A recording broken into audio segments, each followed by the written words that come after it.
This parade is more than just a celebration of Detroit. It's an occasion to actually run the bad times out of town. And this is the guy allegedly behind all of Detroit's bad times.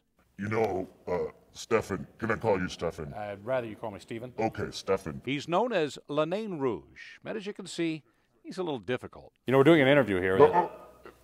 This will go faster if you just let me take the call. And according to legend, the name goes back to the beginning of Detroit history, when a fortune teller told explorer Antoine de la Mothe Cadillac that a red imp of his dreams was a harbinger of bad times to come.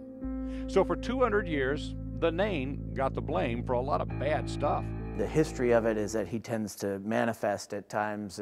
You know, he's been around during bad ice storms and during the fire and all these sort of historic events that have happened in Detroit. And for the first time in 300 years, the Nain has agreed to a television interview.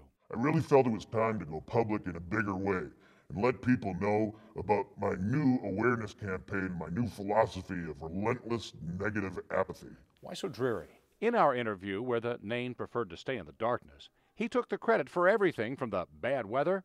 You're living up a bad decision made 300 years ago by idiots that stayed in Detroit rather than moving closer to the equator. To Detroit's EFM, to the NHL strike. The NHL strike was my solution to the success that the Red Wings occasionally bring. Seriously, I've never had anything to do with the Lions. They're just terrible. Clearly, this guy has got to go. Which brings us back to Sunday's Marche du Nain Rouge. Kind of a run, kind of a walk, kind of a parade down Detroit's Cass Corridor. A positive gathering to banish one negative dude. You know, Steph, Stephen, if I had a dime for every time people think they can defeat me or banish me or run me out of town, they can't. I'm the living embodiment of everything that holds Detroit back.